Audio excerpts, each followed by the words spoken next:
Alright, dan ini dia. Langsung saja kita melihat di mana udah ada Fanny yang diamankan bersama dengan Pakuito. Kita tahu permainan dari seorang Dairen. Dan secara tidak langsung, Dairen ini adalah salah satu player yang cukup bersinar dengan permainan cutting-nya, laning phase-nya. Agak cukup mirip dengan seorang Fluffy kalau secara kasat mata. Iya, kasat mata, tapi tidak sama. Karena kalau kita ngomongin soal Swallow, dia lumayan berani untuk melakukan teamfight. Berbeda mungkin dengan Facehugger yang dia mainnya positioning banget. Iya. Lunox adalah salah satu hero yang mungkin harus diperhatikan juga sama RRQ Hoshi. Karena kita tahu Swallow pernah membawa Lunox ketika mereka menghabisi di leg pertama 2-0 saat itu. Jadi Lunox bisa menjadi sebuah opsi. Namun jangan lupakan juga bahwa Yves ini lagi rajin-rajinnya nih digunakan sama Clay. Dan gak cuma Yves tapi Farsha yang masih aku tunggu untuk di tangan Deden from Bogor. Dan itu dia yang cukup problem ketika melawan player-player semacam Udil, player-player semacam dari Clay yang dimana mereka di meta sekarang. Powernya lagi naik-naiknya. Apalagi dulu kan kayak butuh buku, sekarang udah gak butuh buku. Dan sekarang terbuka dengan sangat bebas untuk hero-hero mereka. Karena mereka harus fokus mungkin ke arah Pakuito, power junglernya, atau mungkin ke arah line up menuju ke arah roamernya. Kita benar-benar sulit untuk menebak. Dan bahkan kalau memang mau mematikan, ya respect sekalian, Profesor. Oke, pertanyaanku adalah apakah di sini Faramis akan diberikan? Karena kebetulan Valentinanya sudah di-ban, tapi pertukarannya mungkin agak cukup banyak bagi teman-teman dari RRQ Hoshi karena kita melihat Julian masih ada, lalu untuk beberapa hero yang mungkin masih bisa diamankan, seperti Esmeralda juga masih up, untuk R7 juga di XP lane masih ada, Dairen, hitungannya Pakitonya juga udah di-ban, dan Fredrin juga dibuang di sini. Guna teamfight yang tidak akan terganggu oleh efek taunt yang begitu menjengkelkan dari sosok Fredrin ini. Oke. Tapi berarti kalau dengan adanya efek taunt yang akan coba diamankan Pak Pulung, ini tandanya dari sisi tim Rebel yang dia akan mencoba untuk melakukan permainan close combat.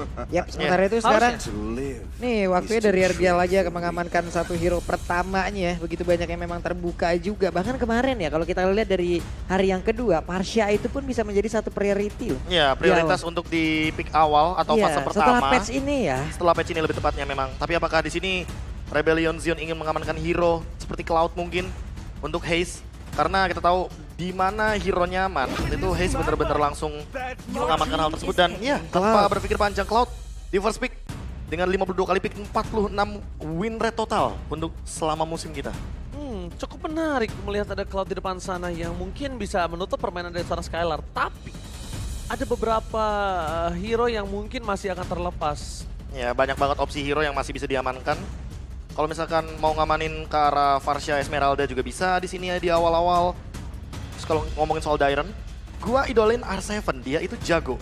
Wajib banget waspada rotasinya, mirroring gameplay, jadi cara buat antisipasinya. Sedap. Tapi ya, jujur emang Dairen sangat improve sekali dan itu bahkan bisa dibilang semenjak pertemuan terakhir mereka udah terbukti. Oke, terlihat ada Franco dan juga One-One. Gak apa-apa One-One sudah di nerf, gak apa-apa One-One hanya bisa menembak ataupun crossbow tanknya diaktifkan lalu ditembakkan ke satu hero yang memang weakness pointnya terbuka tepat di depannya dan tidak bisa lagi ke hero yang berbeda. Oke. Tapi tetap kalau memang dari SP-nya sudah tidak banyak lagi dan berhasil ditumbangkan, crossbow tanknya tetap akan pindah juga. Dan apalagi kalau sampai ke late game. Jadi dilema banget. Wah. Jadi dilema banget buat Rebellion Zion. Kenapa? Karena kalau mereka ambil Popheus di sini Esmeralda di third pick itu masih possible banget untuk diambil. Oke, dengan ada Farsha ini para pemain dari tim Rebel yang menurut aku sangat tepat adalah Akainya. Bisa mengcounter pergerakan dari seorang One-One itu sendiri dan bakal bisa meng-cancel pergerakan dari seorang Franco. Putusan yang sangat baik, tapi problemnya adalah sekarang. Balmon sih. Bukan hanya Balmon, tapi menurut aku ini agak sedikit dilema untuk RRQ Hoshi. Melihat posisi seperti ini, aku lebih memilih untuk mengamankan If terlebih dahulu. If terlebih dahulu. Jadi main high ground karena dua-duanya. mereka juga masih punya Balmon, mereka masih punya Julian. Dan ternyata, Esmeralda. Karena tadi kan udah sempat kita bahas bahwa pick ketiga ini bisa ke arah Esmeralda guna untuk meng-cancel pick dari Popheus. Yang dimana One-One juga nanti akan terganggu dengan efek dari Demonic Force yang nanti akan loncat-loncat terus juga. Namun untuk Farsha di sini akan sedikit terancam karena kita tahu sendiri power dari Esmeralda adalah zoning out. Dan kita tahu sendiri bahwa RRQ sih sangat gemar sekali. Ketika sudah mengamankan Esmeralda, mereka bakal ban ke arah Dairot yang pertama. Respect. Lalu mungkin yang kedua ke arah Uranus. Jadi itu adalah dua pick yang mungkin akan bisa diamankan untuk fase di RRQ Hoshi. Rebellion Zion di satu sisi lainnya, ketika sudah melihat ada Esmeralda, terus ada Franco, ada One-One, kemungkinan terbesarnya akan melakukan ban terhadap dua hero. Yang pertama Balmon, yang kedua Amon. Kalau menurut aku pribadi, Amon, Balmon, Amon, Balmon, berarti Amon. melepas Julian ya? Bentar, kenapa mirip ya? Balmon, Amon, Enggak mirip nama doang. Mirip nama ya? Mirip nama doang. Tapi efeknya sama. itu namanya sama. Karena gini, Tapi Pak tidak Polo, beda. saya pernah mencoba untuk true damage-nya Balmon, maksimal damage light hull counter atau ultimate-nya itu ke Lord 3660. Oke. Pakai talent emblem yang Demon Slayer. Nah, kalau Amon ini ada dua tipe. Pakai emblem mage, kemarin aku lihat tuh si Jana 5500 tanpa retry. Oke. Dia pakai ultimate, mungkin 24 stack. Tapi kalau misalkan pakai emblem yang Demon Slayer, itu pernah aku coba di 9000, Hah? stack 24, pencet ulti sama retry dapat 9000 darah Lord. Yes. 9000. 9000, Pak.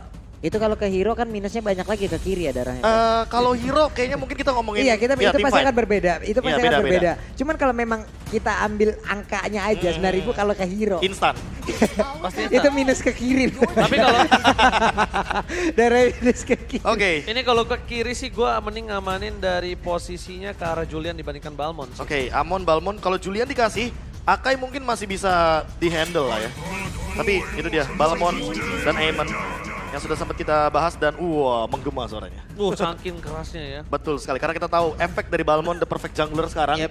yang dimana dengan lethal counter, animasinya tuh singkat banget. Yes. Macul, Dar, udah. Efeknya apa? Efeknya tidak ada, Pak. Iya. Cooldownnya juga cukup. Efeknya cooldownnya itu itu juga cukup. tidak Cukup ada banget. kata ampun udah. Iya, cukup 20 detik. Itu hitungannya cepet, Pak. Mohon maaf Makanya ya. cukup banget kan untuk melakukan rotasi team fight lagi. Iya, dan kalau ngomongin soal rotasi, kita tahu bagaimana farming di early game-nya itu menjadi sebuah keuntungan kalau Balmonnya juga bisa invade jungle kan. Apalagi kalau misalkan ditambah dengan power dari Balmon yang emang dari awal udah winning condition, snatching purple atau mungkin dari orange buff. Dan Finn, inilah dia. 3 kali menang bersama dengan RRQ Hoshi menjadi final MVP untuk season yang kelima MPL. Dan juga first team roamer di MPL Indonesia season yang ke-8. Julian tadi yang udah sempat kita bahas bahwa opsi terakhir karena mungkin udah habis. Sama kalau menurut aku pribadi Julian di sini posisinya tidak bisa langsung menuju ke arah damage. Kalaupun dia mau ke arah damage berarti dia harus siapkan satu lagi mid laner high ground yang udah pasti diamankan. Kalau kata aku ya, daripada mid laner high ground mendingan cancel Varsha.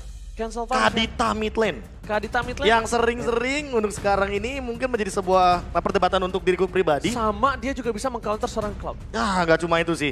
Cloud oke, satu. Petrify udah pasti nge-cancel Blazing Duet. Ini Ruby atau bahkan Akainya kalau kena Breath of the Ocean, setidaknya bisa meng-cancel atau membatalkan beberapa gerakan. Oke. Sehingga nanti Kaditanya bisa burst down. Siapa yang tersisa di depannya? Tapi balik lagi Profesor, apakah dia akan bermain dengan hero yang mungkin tidak di posisi nyaman untuk mereka? Dairon. Karena sekarang Clay udah mulai mengubah nih konsep high ground-nya, dia ganti menjadi hero-hero yang agak-agak sedikit nabrak. Karena kalau misalkan emang mau nabrak sekaligus, Franco nabrak, Esmeralda nabrak, Julian nabrak, kalau ditambah Kadita, menurutku ini bakal lebih Ini udah komplit. sekalian tabrak aja. Tapi kalau Iya. misalnya seperti itu, mereka juga harus concern dengan ada high ground defensive mereka dan ternyata No, menuju Chow ke arah ternyata. Chow. Oh, Julian mid lane, Chow jungle. Wow. Yap, Chow jungle. Albert. Go check untuk kali ini Albert. Albert dengan Chow jungle. Masih punya mekanisme untuk skill escape. Ya, Dan tentunya kita juga memiliki audience prediction by TikTok di mana 88% untuk tim Mararki Oshi dan 12% untuk Rebel Legion. Dan buat kalian yang belum voting, langsung ke MPL ID official kita Iya. di Di TikTok TikTok. sekarang Ini right now. berarti kalau dilihat dari Arkeosi tidak terlalu banyak tipe range kecuali One emang pure range-nya ya, karena untuk Julian sendiri kan bisa dibilang semi melee juga dari magical damage yang akan dia hantarkan. Selebihnya adalah hero melee, apalagi Chow, apalagi Franco yang memang sangat-sangat luar biasa. Tapi kalau kita lihat dari Rebellion, oke, Varsha dengan jarak yang sangat-sangat jauh sekali. iya betul. Ada Varsha tipe pick range ini dan loh. juga tipe melee yang sedang berantem untuk kali ini. Alright, ini dia. Kita bakal menuju ke arah lane of down. Dan sebelum itu, kita bakal minta tepuk tangannya untuk KPL Arena. Mana tepuk tangannya? Terima kasih. Sahabat Mobile Legends yang di rumah juga untuk mau tepuk tangan bisa di kolom komentar sekarang juga. Dan langsung menuju ke arah lane of down. Oke, sekarang kita lihat langsung aja pertempuran di game yang pertama, di match yang pertama untuk hari ini. Di antara kedua tim yang masing-masing sudah mengamankan langsung ke arah jungle monsternya. Alright, dan bahkan kita bisa lihat di sisi dari segi jungle. Mungkin Fearless ini agak lebih nyaman dan ada Yeay. hooknya almost, tapi satu yang dirugikan adalah Retribution. Iya. Menggunakan rotasi yang dimiliki dari seorang Albert kayaknya agak lebih unggul karena informasi tadi diberikan. Dan ternyata Indonesia 2 RRQ dan 1 Rebellion untuk Papulun. Sedangkan di sisi dari caster Inggris 2 Rebellion 1 RRQ. Ocean the Goni. Team fight. Telah dapatkan oleh sana Dairon. Dan bahkan Retribution tidak berhasil mendapatkan Little Wanderer. Karena kali ini seorang Fearless mengamankan dengan cukup baik. Yap, ini main lebih seru nih ya teman-teman. Kita kemarin udah ngelihat bagaimana edisi stiker-stiker yang baru kalian diharapkan wajib punya tuh. Ya, karena nantinya sebelum periodnya berakhir, nanti kalau udah habis aja. Bang, Nyesel. Saya bersyukur sekali Pak. kenapa? Saya dapat yang waktu itu. Iya. Yang awal-awal kan sempat ada dan sempat juga diganti yang kalau RRQ kan adanya back. Iya. Kalau yang Rebellion tabrak aja lah. Makanya tadi kan WJ juga Tabrak aja lah. Iya, langsung. Alright, bisa point kill akan didapatkan dan Watching Mania mantap. First blood di tangan dari seorang Deden van Belgor. Inilah yang Profesor bilang, di mana seorang Deden merubah cara permainan dia dengan gimana agresif Ya. dan objektif. Bukan tentang high ground. Iya, karena mungkin 2 game terakhir dari Clay sendiri itu udah membuktikan bahwa gameplay ada sedikit diubah nih. Yep. Ketika bertemu dengan Alter Ego terutama mungkin lebih bermain agresif, lebih berani mungkin lebih tepatnya ya. Karena biasanya kan main di belakang dulu terlebih dahulu, apalagi melihat dari Clay dengan penggunaan hero-nya sekarang, ini adalah Julian. Jadi lebih main nabrak lagi. Oh, bukan hanya itu. Asal di depan sama dan Retribution. Dia Fearless Albert terjepit, tidak ada yang bisa melakukan following up. Dan bahkan L7 di depan sana membuat dirinya terperangkap di dalam zona tim Rebellion. Wah, hampir aja tadi dari RRQ mereka berhasil untuk bisa memberikan gangguan. Namun dengan adanya heavy spin yang dikeluarkan tepat waktu, Retribution yang on point pula berhasil mengamankan Turtle. Kejepit udah, tapi pull up damage hampir aja penuh untuk bisa mengambil 1 point kill dari RRQ tapi masih gagal. Oke. Ya, apalagi kalau kita ngomongin soal early game, Chow sebagai jungle juga dia sangat kuat sekali. Apalagi, ini dia, tough boots-nya berjadi. Sehingga nanti mungkin Shunpo bisa dimaksimalkan ketika dia terjepit dengan heavy spin. Oke. Dan kita kalau ngomongin soal bagaimana dari talent emblemnya lebih menuju kepada cooldown retribution dari masing-masing jungle. Cuma poin untuk attack speed menjadi poin plus di sini. Karena Albert juga masih membutuhkan attack speed ketimbang Fearless yang dia juga sudah memiliki pasif yang akan membantu untuk pattern farming dari seorang Akai. Makanya Akai mungkin masih termasuk ke dalam tier S untuk jungle. Cuma untuk efektivitasnya dia di late game, ini dia yang mungkin akan lebih diperlihatkan ketika mulai setup ke arah Lord. Alright. Di Aduh. bottom lane ini nampaknya Skylar dilepas begitu aja. Tapi ini perhatian yang cukup berbahaya untuk tim RRQ. Kenapa Rebellion melihat adanya objektivitas dan bahkan dengan adanya Parsha itu bisa di instant point kill terhadap seorang Skylar di bottom lane. Tapi tidak mau tinggal diam, Albert menjaga posisi. Menuju dari posisi kiri dari River di arah top lane. Melihat adanya 3 player yang udah menuju ke arah bottom lane. Tapi lihat I'm offender buat Flicker. Berhasil dihindar dengan seorang Finn. Tapi Albert telah berdua kan.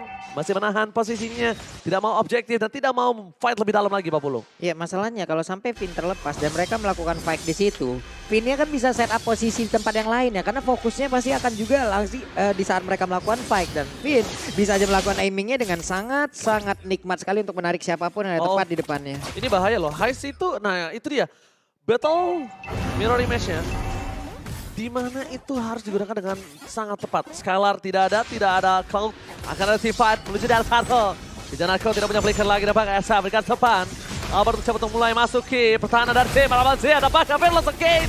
Retribution bakal coba dihindari, tapi ternyata di sisi sebaliknya Fearless masih dengan sangat baik mengamankan 1 buah Retribution. Dan bahkan Albert survive.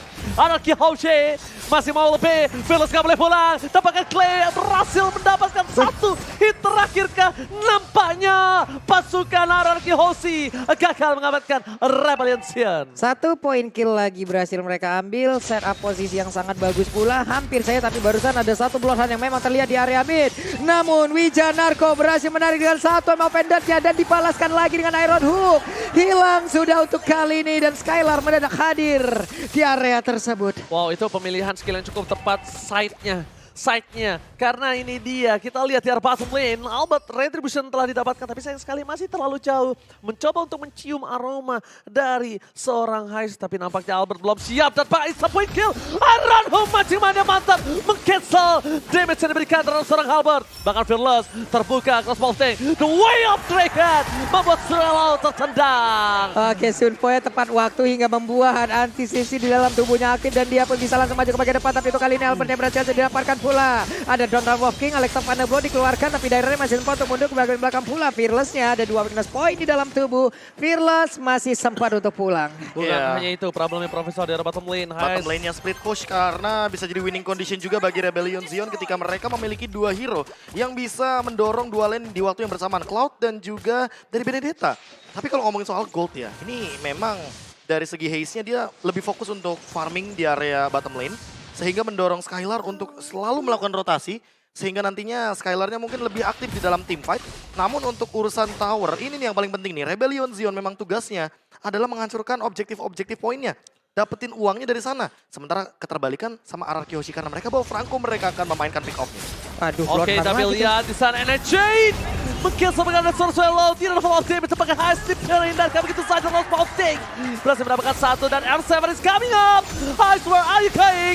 Gak boleh pulang, tapi ternyata Fearless malah memilih untuk menyelamatkan Heist di sisi sebaliknya, Pak Bulu. Yap, itu yang kita sebutkan tadi. Penggunaan dari One pun masih bisa efektif sekali. Better Mirror Image mundur ke bagian dari area purple buff-nya. R7 terkurung sendirian, ditabrak lagi dengan ada headbutt, ada body slam. Namun R7 masih berjuang sendirian. R7 benar-benar menjadi satu pengganggu yang sangat-sangat mengerikan. Masih dilompatin kembali, ditembak dengan Feather Ice Strike, masih bertahan R7. R7 still survive, dan ini bahkan menjadi sebuah source skill yang cukup banyak dikeluarkan tim dari Rebellion Zion dari bottom lane. Dan yang terpenting adalah Turtle tadi, Turtle ketiga yang benar-benar terbeli waktunya oleh teman-teman dari RRQ Hoshi. Kamu bisa beli semua makanan di Grab, tapi kamu nggak bisa beli waktu, dan R7 beli waktu. Mantap! Again, Vivin! Kali ini Vin, sang El Capitan, memberikan permainan yang luar biasa dari tim RRQ Hoshi. Rebellion Zion, mungkin Wijanarko udah harus ngebuka bus, semua bus dibuka. Karena bahkan ini menjadi sebuah sosok yang berbahaya, bisa menangkap Haze dan bukan Purify yang dia gunakan. Jangan lupakan itu. Poin terpentingnya adalah karena Rebellion Zion tidak ada yang membawa Purify, sehingga Iron Hook, The Way of Dragon udah pasti bakal 100% on point. Dan ini bakal jadi sebuah ancaman karena RRQ Hoshi mainin metode pick off. Ada 2 instant pick off, The Way of Dragon dan juga Bloody Hunt yang ada di tangan Finn dan juga Albert. Satu lagi Profesor, mereka bisa dipecah belah karena mereka ada seorang Klee. Dan ini problem untuk Suelo. Bedanya dengan adanya Eve, itu posisi jauh tapi lihat Iron Hook-nya gak berhasil. Skylar mengejar menuju ke arah belakang, Suelo is coming. Fearless dan bahkan flicker ke arah belakang membuat Finn kali ini sedikit ketakutan dengan ada pergerakan dari seorang Fearless. Cukup menakutkan, cukup berbahaya ketika 3 orang RRQ Hoshi yang sangat penting terpick off di arah top lane. Tapi Albert terperangkap, Blessing Duet, terbakar wombo combo jabro, Rebellion Zion berhasil mengamankan Albert dan mereka berhasil mendapatkan 2 poin. R7, Albert ditumbangkan. Ini kemenangan tim fight yang cukup berharga ketika adanya purple buff terbuka. Mid lane turret bisa didapatkan dan bahkan objektif gaming lainnya. Bukan hanya itu aja tapi Finn. Wah, pinter banget 300 IQ from Finn.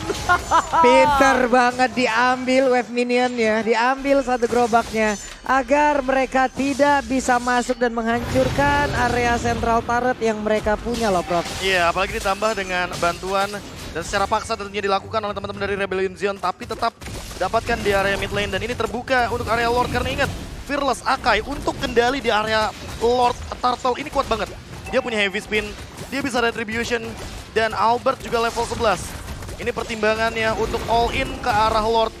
Bener-bener jadi 60-40 mungkin untuk sekarang. Oh, tapi lihat mereka bakal coba objektif dan retribution kali ini gak berhasil. Albert belum terperangkap, duel drag menutup pergerakan dari seorang Heist. Dari ke arah belakang ada crossbow tank. Double kill seorang Skylar nampaknya. Tim RRQ Hoshi, walaupun mereka kehilangan 1 babak belum terhormat, tapi mereka berhasil mendapatkan 2 poin kill yang cukup penting. R7 melakukan hati menuju ke arah belakang. Fokus ke arah Meture, tim RRQ Hoshi. Oh my god, time of bandit yang bagus, tapi ternyata tidak bisa menimbulkan hasil cukup. Karena R7 masih selamat. Clay mencoba menyelamatkan dan Suelo tidak mau membuat R7 bisa pulang dan terhisap ke dalam kematian. Akhirnya I'm Offended-nya pun yang dikeluarkan oleh Wijanarko dari tadi berkali-kali nggak takut akan kehilangan flickernya. Dia selalu gunakan, dia selalu yakin I'm Offended, flicker. Momennya udah berapa kali loh? Iya. Momennya udah berapa kali, tapi R7 untuk kali ini gagal bisa memberikan gangguan. Oh, Ya, tapi apalagi lihat ditambah dengan damage deal yang makin lama makin lebih mematikan karena Skylar. Ini pelan-pelan juga build up yang lebih pasti lagi karena levelnya udah mulai mengungguli ketimbang Buset. Haze. Dia mau bikin Kara Malefic. Legend Sword, Malefic udah pasti banget secure di sini. Tapi yang paling terpenting adalah Wind of Nature-nya yang nanti akan menjawab bagaimana Haze dengan jump in dari Blazing Duet-nya karena Albert dari tadi menjadi cover. Ini sebuah gameplay yang mungkin akan menjadi sebuah anti meta ya, di mana Chow akan menjadi salah satu hero yang bisa menangkal sebuah pergerakan dari Cloud yang dia punya movement speed, dia punya Blazing Duet. Tapi ketika terkena The Way of Dragon, apalagi udah punya Blade Armor dari Albertnya, ini damage-nya udah bakal terbendung dan Haze mungkin bakal punya PR sebelum dia punya Wind of Nature. Oke, Swallow kali ini ternyata masih Maria Matsafle ditumbangkan oleh Execute dari belakang. Tyrant mencoba untuk bertahan tapi lihat teamfight terpisah. Duel Dragon tidak ada follow up damage. Dan crossbow update kali ini belum digunakan oleh seorang Skylar. Masih ditahan karena mereka masih mau lebih. Wijanaka, Verlas, Wally Koying. Mereka mencoba untuk menyelamatkan diri mereka masing-masing. 2 poin kill diamankan oleh tim Araki Hoshi. 2 ditukar 2, tapi posisinya Araki Hoshi sedang diunggulkan dari segi gol, tapi Rebellion membuat nafas segar untuk dirinya. Kenapa? Iya. Lihat laning phase dari bottom lane 40. Itu terdorong dengan baik dan kalau dibilang objektifnya mereka berhasil mengungguli 2 atas Araki Hoshi.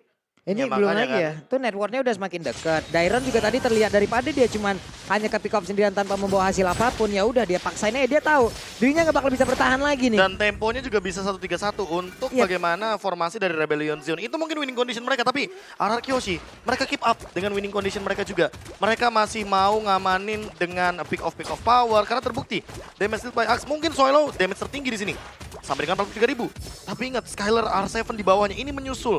Karena dari tadi teamfight-nya berlima terus. Yep. RRQ Hoshi butuh stick berlima, karena biar maksimal untuk damage deal-nya. Dan juga tugas dari R7 adalah menzoning, apalagi dia bawa Purify di sini. Sebuah respect terhadap pergerakan yang nanti akan bisa memberikan sedikit cancellation terhadap Esmeralda yang bisa melakukan zoning out. Tapi jujur ya, kalau tadi bukan Heist yang didapetin sama seorang Finn, itu pasti teamfight dimenangkan Rebellion. Udah pasti fix banget. Iya, karena untuk Albert teritorialnya Yes, ya. teritorialnya, Swallow-nya nggak kesentuh. Bener-bener berat banget itu teamfight untuk RRQ Hoshi. Tapi untungnya itu yang dapat Heist. Tidak bisa ke belakang dan Albert bisa memecah belah teamfight. Jadi 2 sisi yang berbeda. Jadi Swallow secara nggak langsung dia mau nge-deal damage yang mana.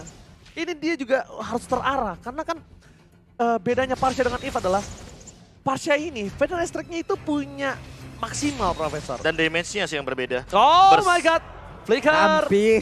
calculate, telah diberikan informasi cukup berbahaya WJ. yang mungkin nampaknya harus di-reset kembali oleh tim dari RRQ Hoshi. Nih barusan apapun yang dikasihkan efek kejut kayak begitu, Aaron Hook kayak gitu nggak bisa banget loh. Barusan mengejutkan sekali, tapi sekarang dari Lord sendiri.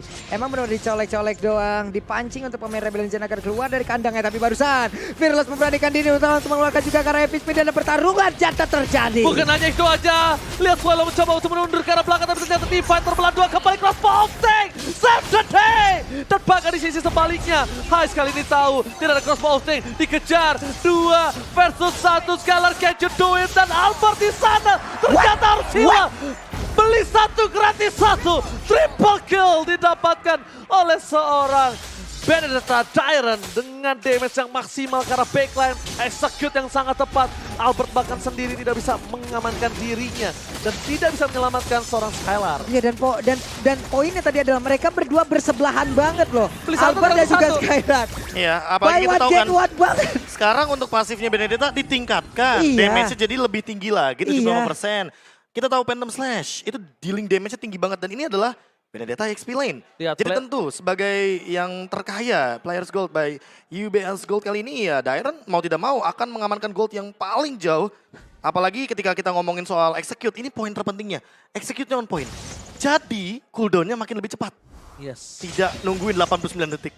Oke, terdeteksi kali ini. Pergerakan dari Rebellion yang mereka langsung mengungguli dari segi 3.000 gold. Dari bottom lane, dan ini cukup berbeda tim RRQ Hoshi. Mereka akan terpaksa team fight di arah bottom lane. Tapi Finn kali ini nampaknya harus kehilangan 1 buah turret di arah bottom lane yang tidak bisa dijaga lagi karena Clay bukan dengan high ground. Defense hero seperti yang biasa digunakan.